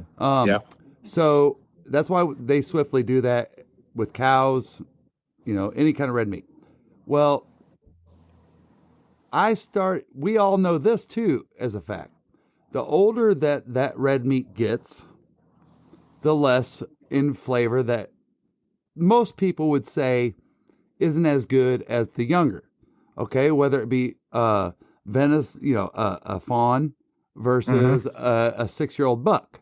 Okay, or a bull versus a young cow. Whatever it is. Deal. Yeah. So I started thinking about this, and I'm trying to put it together, and I'm saving samples. If it's so easy for us to sit in a blind, let's just say 6 of us are in a pit blind, and we all limit out, and we just pound the ducks, right? Yeah. Who is sitting there going, the biologist that's going, all right, that's a young one that was born this year. That's a juvenile. That is a 7-year-old or a 20-year-old snow goose. That is the one that you picked up that was crippled, that has adrenaline rushing through the entire system while it's dying. All right. In my theory, I believe that there are certainly different ducks that taste better than any, no matter what. Okay. And geese the same. But I believe that a big part of what comes into the taste of the red meat of the waterfowl species that you're hunting has to do with the age and the experience of death of that waterfowl. And we just don't calculate it the way we do and recognize it as big as we do if I shoot one deer, is what I'm thinking. Now, I could be full of shit. Okay. I mean, really, but it just makes conceptual no, it just makes common sense. Yeah. It makes common sense to me, and I could be way off. What do you think about that stuff? I mean, I know. I think you certainly have a point. Age matters. Diet matters. Diet. Which is why, this is why canvasbacks in Louisiana taste different from canvasbacks in maybe the Chesapeake Bay or New York. Mhm. Now, the thing that you say about, a wounded or a crippled duck, there's certainly some validity in there because we know the science behind just human organism and how things suffer and how things release hormone and so on and so forth, if they're dying a slow death. But I think that would take. Have you ever done that? Is all right. Well, when dog brings back a cripple. Yes. So that's what I'm starting to do. Yeah. Sorry, I didn't mean to cut you off. There was Yeah. a bit of delay there, but no, I am. And what I'm starting to do is I started this with snow goose season last year. So I guided for a couple weeks in Northeast Arkansas, and I said, this is the prime time. When people say, because you got a lot of customers that come out just like, I ain't no snow goose, and I'm like, great, as a guide, I'll take those. And so what I started doing is I started labeling. All right, this is a Ross juvenile. And I would check its feathers and check it. You can check tail feathers, see if they're a juvenile. Mm-hmm. I'm looking at it, I say, okay, that's a juvenile. Then I'm looking at the barnacles on a snow on one and go, oh, okay, that one's a several-year-old a goose, And I started saving those samples so that I know this one, and then I got one in there that was 100% sure of a cripple that I had to chase because I won't forget chasing it. but it's about building those samples and the facts, right? I mean, I can sit here all day long and talk about what my theory is, and I get some people that would say you're full of crap, and I get some people go, hey, it makes a little bit of sense. But I would love to bring something to the industry to help us understand that, hey, yeah, it's a small animal of red meat, but it's no different than the big game that you're taking. Yeah, look, ways. I mean, I would agree. There's some validity there. I wonder because of like the death, because of the way like a cripple. All right, man, you shoot a doe you shoot a deer in the gut or in the back, like in the back legs or something like that, where they're running a while. Like, I feel like that's a different specimen than the bird that's receiving like the way a bird gets real, like a good clean kill is a stroke. Yes. Right. It receives static shock, forms a blood clot because of that shock, and boom, it's down. Like, it's not necessarily from a BB going through and through or through an organ. It's static shock. Mm-hmm. And so if you're not hitting them with that full load of velocity from that pattern, maybe they're, I don't know. I mean, I think because you're talking about not just different species of bird, but like different animals, but you're also talking about the kill method. Yes. Like a deer, you're going vitals, heart and lung, liver. Yep. Right? Like neck shot, severing the vertebrae. Eyeball, like, if you're that good. Yeah. But you know what I mean? Like, it's a different kill, Mm-hmm. and it's a different also cripple than what a bird is. So there might be something to that as well, just in the sense of like, maybe it doesn't have the same release of hormone and adrenaline in that way. Maybe it's just in like complete, like, where the fuck am I? Yeah. Like, Yeah. something's got me. Like Forrest Gump says, just jumped up and bit me in the butt. Like. Yeah, and we've all heard, and if you've deer hunted enough, at least I've experienced several times where I've shot a deer, like when serrated broadheads came out, everybody thought it was the greatest thing, and then so many states just all of this. I saw it. Thank God, so many states banned it. I heard deer, and I hate to be so graphic, groan with the shot.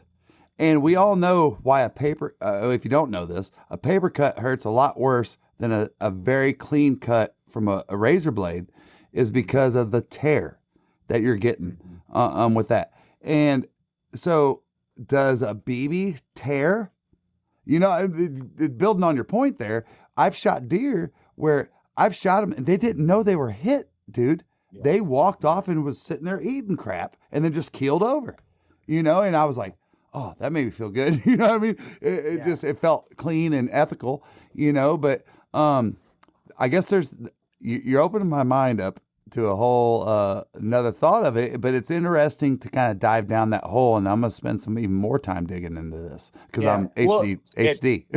Well, it's the whole argument between lead, steel, bismuth, and tungsten. Yep. And it's about the weight of the shot, and the way you're killing a bird is through tight patterns and static shock, and that velocity of that heavy BB hitting it. Now, of course, there's pass through, as you see on breast and so on and so forth. But really, if there was that much pass through on a bird that was belly up dead, you would see a whole lot more BBs in it. But the reason you don't is because only a few get through, and it's the static shock of the BBs that kills them. So it's a different type of kill, you know? Completely different amp. You're causing strokes. It's hitting that diaphragm so hard that it's essentially a stroke in the internal bleeding, and that's what kills. That's a clean kill. That's why you see clean kills all the time. You can't find a BB in the breast, right? Or like, a cripple is through the wings. You know what I mean? Like.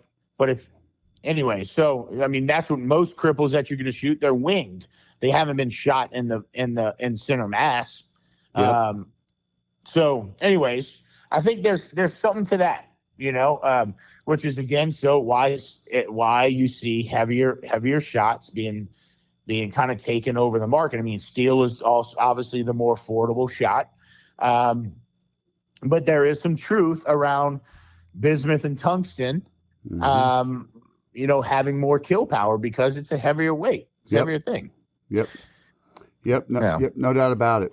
Go ahead, Tristan. Well, no, I was just gonna say, obviously we're coming up on the hour and a half mark, and we don't want to take too much of your time, Jean-Paul. But a couple of the last things that I had, and I don't know if Tony had one last thing too. I got two good. They're both co-best men in my wedding that are both fans of what you do. And Devin and Travis, and they're both big deer hunters. And I gotta ask this question before I get off with a chef. That I know you said you were classically trained and stuff like that, but from a whitetail deer perspective, what's one deer recipe that you're like, man, that's the bee's knees, that's it. Well, I mean, that's gonna be. All right, help me out. Give me a cut at least, because that's the thing about a deer is like. Let's go backstrap, because I see a lot of. My problem with backstrap is I think there's a lot of good ways to cook it, but it almost makes me cringe when I see like a bacon wrap deal. Yes, because I'm like, listen, it tastes good, and to your point earlier, like however you want to eat it, that's your thing. But there's some good ways to cook it. Yeah, well, I mean, when it comes to backstrap, I'm not cooking it anywhere above medium. Mm-hmm. So that's the first barrier to entry for me when it comes to backstrap is like, whatever you're going to do with it, don't cook it above medium unless there's a big unless here. Unless you're doing like a pounded cutlet that you're making into, I don't know, like Française or a Parmesan type of thing, or you're rolling it with a bunch of, you're pounding it thin. A country fried you're steak. Yeah. And so I would say like backstrap. I mean, to me, backstrap on deer is like filet mignon or tenderloin on beef. Right. It's if I was to order and if I was to go to a steak restaurant and they have 5 steaks and one of them is a tenderloin, most likely that's going to be my 5th. Like That's going to be on the bottom of those Yes. 5 steaks for me to order. Right. Yep, yeah, on beef. Yep. On beef. And Yep. I would say this for me personally, it's the same with deer. Like, Wow. I like a backstrap. There's a certain thing to it, but I know that the best backstrap is mid-rare, medium, and that's fine. I'm cool with that. But I like to slow cook things. Like I like a deer neck, right? Mhm. I like all the meat around the neck. Yeah. That to me is my favorite cut from the deer because like it's just rich, it's wholesome, it's using it all the time, so it's got all that flavor to it. So that's what you got to think about. It's I did like not even expect on Yeah, the most powerful part in the body. Yeah. So that's with every animal. The more the animal uses the muscle, the richer it's going to be in flavor. And that goes to so think about cattle, right? Mm-hmm. What do they use the most? They use their tongue the most. Yeah, and that's a delicacy, obviously. Tongue is like the beefiest of the beef, the brisket, where it puts all its weight, right? And on its hind legs, in the brisket muscle, right on its chest. It's just like that. And then you know what the main function of a tenderloin is on a cow? Mm-mm. Oh, you're gonna love this. You're gonna love it. Now, there's some science behind this. This is debatable, but I believe this, and I've read enough and kind of dissected enough to trust in this. I call the tenderloin the shit pusher. I was gonna say the push poop. I didn't know. Wow, dude! I'm so happy about my tenderloins. So I always make fun of people who love like filet mignon. Be like, cool, you like a shit pusher. It's like That's funny, man. It's all good, but as much as a cow poops, it's still the least used muscle, which is why it's the most tender. Right. And the same goes with a backstrap, right? Like for the most part, which is why it's the most tender. It's like it's relatively in the same area as a tenderloin. I mean, as a filet mignon. Now we're talking about backstrap, not the inner tenderloins, right? Right. So our partners at Huntwise are offering an exclusive discount for Zero Duck 30 followers. As an elite member, some of the features you'll immediately gain access to are Huntcast, Windcast, peak kill times, property lines, owner information and phone lookup, 250 map layers, unlimited offline maps, 3D maps, social media, and on top of it all, save up to 50% on some of the top hunting brands in the industry. Download and explore the #1 hunting tool set today and save 20% by using code DUCK30. It's the same with a pork chop, right? Like your pork chop is that same cut on a pig, and when you have a bone in, right, like that becomes a bone in pork chop, and that's the baby back rib connected to the chop. Yep. Right. That's why the baby back rib is so delicious and tender, because it's the closest to the part where it doesn't receive as much tension. Where the spare rib on the underside of that belly, connected to the sternum bone, takes more of a beating on a pork. The same goes with cattle. The same goes with any animal that sits on 4 legs. So, the backstrap is great. Cook it to mid-rare, medium. If you're talking about pan roasting a backstrap, which is how I like to do it, I like to give it a good solid rub and then pan roast it and then baste it with butter, garlic, thyme, rosemary, sage. And just spoon it over hot butter till it reaches mid-rare medium. Rest it, carve it, and eat it with mashed potatoes, gravy, green beans, and corn. And it'll be delicious. Oh, yeah. Damn, dude, I'm starving. But that's how I'm cooking backstrap, because I'm like, it can't take a lot of other. Like, it doesn't want to be slow cooked. It really doesn't want to be made into fajitas or tacos. Like, it wants to be roasted still till it's at most blush, right? Like, Right. if not good crimson, you know? So it's all great. But to me, as somebody who I like meat that I can take in a bunch of different directions. So like, I tend to really like flank steaks and skirt steaks, and so on. Cause now I can eat those mid-rare meat. Now we're talking cattle, and you can get flank and skirt off of a whitetail, definitely off an elk and caribou and moose. But those are the things I'm like, yeah, I could do a bunch of stuff with this. I can roll it, I can grill it, I can braise it, I can make all kind of different things with it. So, but for the most part, the things that animal is using the most, it's why I always keep the shanks off of every animal. Like, I'm always keeping that spot in between the knee and the ankle, right? Because that meat, although it's going to take hours and hours to cook, is that's a lot going on there. That's your super sinew.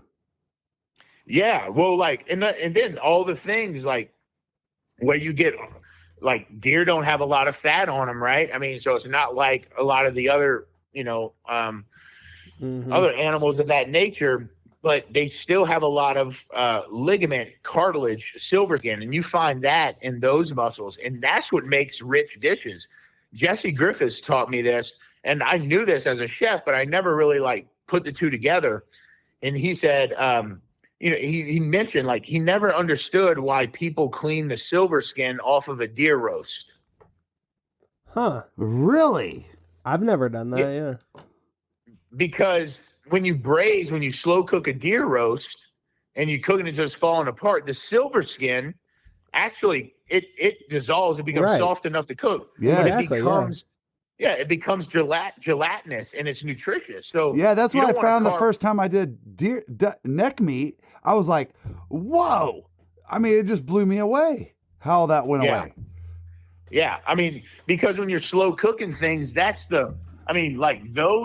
silver skin and cartilage, that's it's like the building blocks of life. It's what, it's what, it's collagen, right? There's women paying, $2,000 a session to get collagen injected into their cheeks. Okay, so what you're telling me is I just gotta tell my wife to eat more deer meat and duck meat and all that. No, dude, what we need to tell her is every deer that we shoot from the knee down, you need to rub that on your face and eat it. Yeah. Hey, where the term lip smacking good comes from? That's from collagen. That's when your lips stick together when you eat a stew or a soup. That's because all that collagen is broken down and it makes your lips sticky. And so the term lip smacking comes from foods that are high in collagen. That's wow. I didn't know that. Which we know lip smacking good means delicious. Yeah. Right. So and the way the Southerners changed that, they put a lot of sugar in barbecue sauce. There you go. That's another way to make it lip smacking and sticky. Yes, sir. Yeah, you're right. Well, you're right. Well, look, man. I know we want to be respectful of your time, but one last question. So, and go ahead, man. Fire away. It's past my bedtime already. You might as well take it further. All right. So, there's this company that we do a segment with called Venku Outdoors, and essentially what they do is they connect hunters with outfitters for it's like Airbnb for the outdoors. They connect them with, whether it's an elk hunt, a gator hunt, whatever it is, their dream hunt, But what we're doing with this segment, because it's, kind of the dream hunt with Venku, is what's your favorite, your favorite outdoor story, which I'm sure there's a lot of them that come to mind, but it could even be recent, just an outdoor story that you're fond of. Well, and I just want to plug one thing about, and this is one thing they do on the back end that's so cool, is and Jean-Paul, you'll respect this because I know you've been across the country with several outfitters. What they love to do is guide, right? They love to guide and put you on the waterfowl. What a lot of these, lack of a better term, rednecks and folks don't have the time to do is do all the business stuff, right? They don't want to build the website, manage their their website, manage the people coming in, all the questions. They want to automate all that stuff, and that's the other thing they do on the back end for the outfitters. It's a really cool thing that lets them stick to doing what they need to do. So, but like Tristan was saying, man, what's that one thing that stands out to you, and you probably got a million of them. Man, the hunt that I keep coming back to is all the great hunts I've been on. I've been on some like really amazing green timber woods in Arkansas, and I've gotten to hunt some really cool places in Oklahoma. I haven't spent a lot of time around the country hunting, as crazy as that is. Although my dream hunt is dry cornfield widgeons, or dry field widgeons. I don't have to be cornfield, yes. but dry field widgeons. I love a widgeon. I love eating them. I love shooting them. I love how they lead everybody into almost certain death. Yes, they do. They do. They really do, dude. Once they commit, they just do it right, and it's so dirty. And then everything's it's so like, good. oh, the widgeons are going. Let's go too. Yes. So that's my dream. But the hunt, Tristan, that comes back to me, and it goes back to this year, the canvasbacks that we had. This is about 4 years ago in Bayou Black and Terrebonne Parish. And, we'd always see some canvasbacks kind of trading back and forth from different areas, but small groups, group of 4 or 6 that we could never get close to. Well, there was this one year, and it was middle of January. It was when the season went all the way to the end of January before they did 2 splits instead of 1 split. Yep. Or something like that. But anyways, it was in January when a lot of the water, so where we hunt in the beginning of the season, it looks like a football field. Although there's 6 feet of water under this vegetation, it looks like a football field. There's so much grass, so much feed. And by January, all the ringnecks and poodoo have really put a hurting on it, and it becomes more open water. And that's when you start, if you're lucky, you start seeing the canvasbacks come in. And we were on our last weekend of the season, and we've been seeing these canvasbacks pile into these areas and over again. And it was kind of like we were hunting this lease where the guy had a white pole that was a section, was kind of marked not our section, and we never really got close to it from just for out of respect. But the guy never hunted the lease. And so we're like, fine, if he is not on the lease tomorrow, we're hunting that white pole, on that white pole. Yep. And that's what we did. We hunted on that white pole, and we had 4 hunters in the boat. We couldn't even get there with 4 hunters. We had to get a boat to come back, drop off the 4th so he could sit on the bow. And the morning was perfect. We had a stiff north wind. They had a low ceiling, and I mean by like there was no fog about 15 feet off the water, but it was dense fog like 15 feet off the water. Oh man! And we put out, I think, 17 dozen decoys. Oh my God! Just a big old raft around us, right?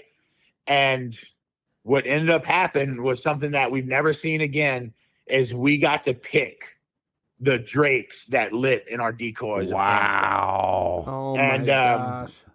And it was like we go, rah, rah, rah, rah. We'd use our mallet calls and grunt through it like it.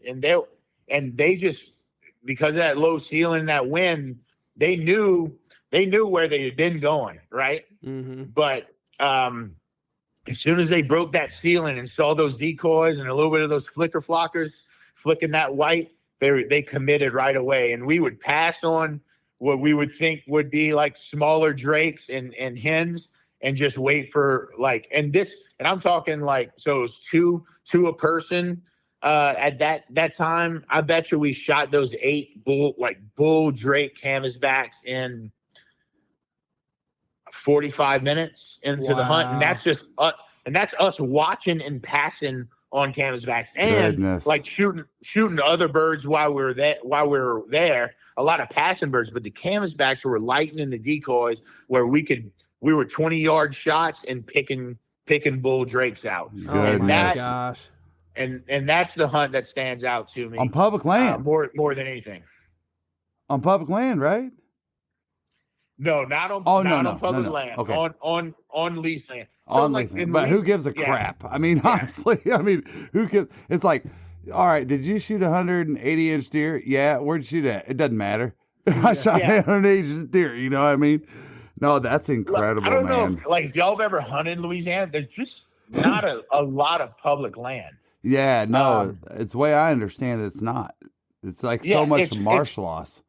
Yeah, it's owned by oil and gas companies own these big old swaths of marsh because of pipeline. School board own it because they'll lease out that land. That's what pays for a lot of public schools is lease. So like the state owns land, it's owned by school board. Whoever pays the lease, a lot of that money goes towards public schools. Huh. And so my point is that there's just not I used to hunt public land with my dad when we lost our lease when I was a little boy, and we would come and our blinds were burned, shit like that. Like we would get, it was just not a good situation for, a preteen boy with his dad to be in. So we stopped doing that. And there's places in Pontiac and maybe like Dulac and Dularge that are public, but they're shells of what they were back in the 60s and 70s, And so like leased land to us, that's the normal way of doing things. If you just want to shoot 6 ducks, right, and 3 people in the blind, like you got to go hunt leased land. We've just been blessed with really great lease. Like you can't plan anything on it. You're at the whims of Mother Nature and land loss and grass and hurricanes and saltwater intrusion. All those things make a difference in your lease. And so like the only thing you can do is like you can go spray lilies so they don't clog up your holes or so on. You can go build blinds on it. That's all you can do. That's all you can do.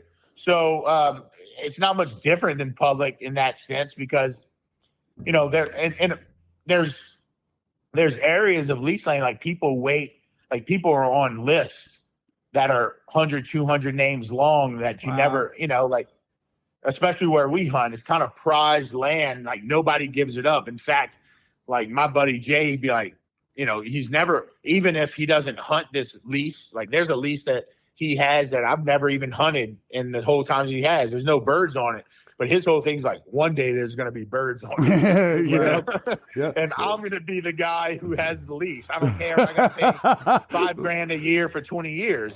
Like, that's right. One day the birds are going to be on that lease. And he's right. One day they will be. Yep. Yep.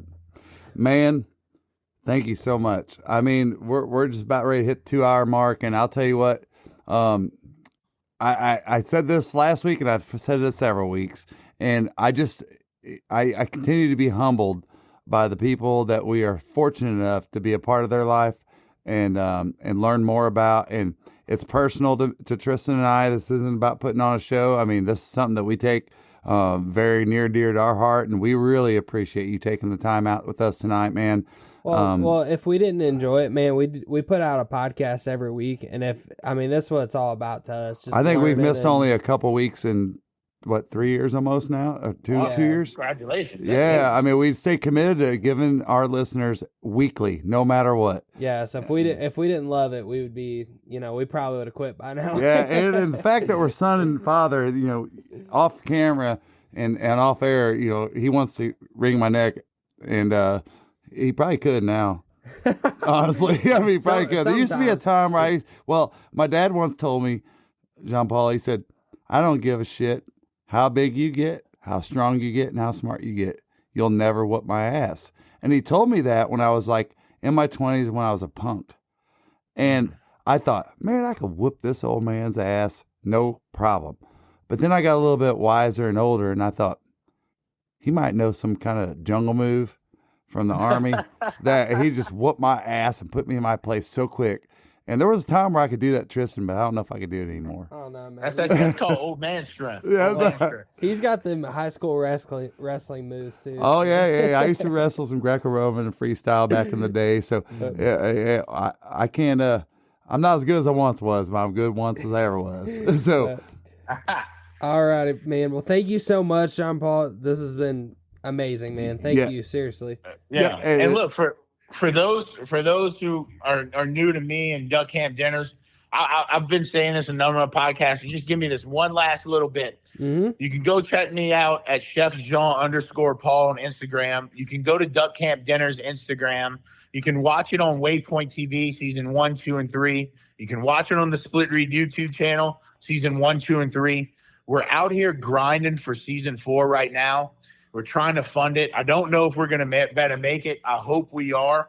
But here's what, if you're listening, if you've watched Duck Camp Dinners or you're new to it, this is how we make season 4. It's by you watching it, sharing it, commenting on it, showing it to a friend that's never seen it, replaying it, do whatever. If you love it, your engagement, your views matter, and it helps us go and have ammo to make season 4. And for those who are watching it, thank you so much. Please go watch it again. Hey. For those who've never seen it, go and like it, share it with a friend, comment on it, give me your feedback. Follow us at my Instagram. Follow us on Duck Camp Dinners. And one more last thing. If you love Cajun cooking outside of Duck Camp Dinners, right, go check out the Louisiana Cookin YouTube page. And that's COOKIN, Louisiana Cookin. And you can find me cooking Cajun food there. So if you're really interested in Cajun food, maybe you're not a duck hunter, maybe you don't care about Duck Camp Dinners. But if you like Cajun food and you like true, authentic recipes cooked by me, there's great recipes on that platform for you to absorb, consume, and then go back to your family and make it for yourself. But I cannot stress it enough. Like in this industry, we don't have big money backing us. We do it because we love it, but it takes a lot of money to make a show this good. yes. And that's because we hire great people. We pay them well, but it takes money to do it. And it takes you, the viewer, or the listener in this case, to engage with the show and share it with friends and be a part of the growth and the grassroots that has been Duck Camp Dinners inception 5 years ago. So for all those that have watched, thank you. For all those who are about to watch, thank you. And thank you, Tony and Tristan, for just, again, giving me this platform to get that message out and just talk shop and have fun with you two. Man, that's beautiful, man. Thank you Man, so much. and if I could extend the invite right now, can we please get you on again at some point to just dive down some really good rabbit holes? Yeah, I'd love it. I love podcasts. I love just being able to talk with folks that share a common ground with. I love talking with folks that I don't share a common ground with. Like I said about being uncomfortable, that's where I tend to learn the most, is around people who I know nothing about, who are different from me, who share different things. But obviously, us three on this phone call have a lot in common. And I'd love to jump on a call. Better yet, I'd love to jump in a duck blind with you. So maybe we could make both work. Yes, sir. Yes, sir. Well, thank you so much. I've been southbound, I've been hellbound, riding on the midnight train. Going too fast now, think I'll slow down, standing in the pouring rain.